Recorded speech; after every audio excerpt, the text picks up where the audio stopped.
សង្ឃឹមបង្ហាញអារម្មណ៍បែបនេះមុនជំនួបការពារខ្សែក្រវ៉ាត់ជាមួយនឹងកីឡាករសញ្ជាតិរុស្ស៊ីស្វាគមន៍ប្រិមិត្តយើងមកកាន់เพจផ្លូវការរបស់ខ្ញុំបាទ admin ផានិតទៀតហើយយើងនឹងមកដឹងអំពីរឿងរ៉ាវនៃអ្នកលេងចិត្តសាស្ត្របឺសង្ឃឹមមុននឹងជំនួបការពារខ្សែក្រវ៉ាត់នាថ្ងៃទី15ខែមិនិនាខាងមុខនេះបាទពលគឺនៅថ្ងៃស្អែកនេះហើយបងប្អូនយើងបើសង្ឃឹមបានបង្ហាញនៃការព្រួយបារម្ភជុំវិញនៃការចេញទៅប្រកួតនៅឯប្រទេសអូស្ត្រាលីក៏ដូចជាការការពារខ្សែក្រវ៉ាត់នៅឯសង្វៀន Extreme Cambodia គុនខ្មែរយ៉ាងនេះថាថ្ងៃ15មិនិនាជួបរបស់ពិតម្ចាស់មេដាយពិភពលោក9គ្រឿងនិងគូឯកសង្វៀនធំផ្ទះលេខ2ខែមេសាចេញទៅក្រៅស្រុកជួបម្ចាស់ផ្ទះអូស្ត្រាលី8គ្រឿងក្នុងស្ថាប័ន WBC និង ISKA សង្ឃឹមថាបងប្អូនយោគយល់ពេលជោគជ័យឬបរាជ័យបើកចិត្តទូលាយទទួលយកសូមអរគុណនេះគឺជាសំណេររបស់កីឡាករបឺតសង្ឃឹមគាត់បានបង្ហើបអំពីការព្រួយបារម្ភជុំវិញនៃការប្រកួតការពារខ្សែក្រវ៉ាត់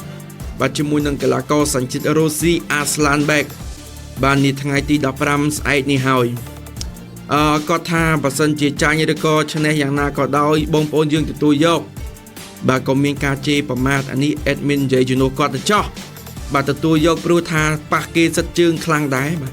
ម្ចាស់មេដាយសិត9គ្រឿង8គ្រឿងឯណោះហើយនឹងការប្រកួតនៃខែមេសាខាងមុខនេះគាត់ក៏ត្រូវចេញទៅដណ្ដើមខ្សែក្រវ៉ាត់ ISKA ហើយម្ចាស់ផ្ទះអូស្ត្រាលីនោះក៏គេបាទមានខ្សែក្រវ៉ាត់គេប្រហែលគ្រឿងដែរបងប្អូនយើងណោះ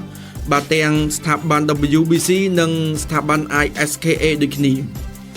ចឹងអ្នកលេងចិត្តសាស្ត្របឺសង្ឃឹមសុំសំណូមពរទៅកាន់អ្នកគាំទ្របាទថាកុំឲ្យមានការដាក់បន្ទុកមកលើគាត់ហើយលទ្ធផលយ៉ាងណាយ៉ាងណីនោះគឺទទួលយកបើកចិត្តឲ្យទូលាយទទួលយកចោះបាទព្រោះថាគាត់ឥឡូវកំពុងតែខិតខំប្រឹងប្រែងមែនតើហើយចឹង admin បញ្ជាក់ម្ដងទៀតការប្រកួតនាថ្ងៃស្អែកនេះវេលាម៉ោង3រសៀលតទៅ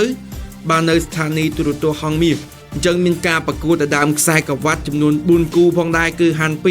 2បាទហាន់2ដូចជាប៉ះជាមួយនឹងកីឡាករពេជ្រសុខឹមហើយកីឡាករពេជ្រសង្ហៈប៉ះជាមួយមហាម៉ាត់ពេជ្រសម្បត្តិប៉ះជាមួយនឹងកីឡាករអូស្ត្រាលីនិងបឺសង្ឃឹមជួបជាមួយនឹងកីឡាករសញ្ជាតិរុស្ស៊ីនឹងមានគូបាទ3គូទៀតគឺគូមិត្តភាពចឹងបងប្អូនយើងកុំភ្លេចតាមដានទស្សនាទាំងអស់គ្នាហើយចូលរួមលើកទឹកចិត្តកីឡាករយើងតាមរយៈការ like ការ share បាទវីដេអូ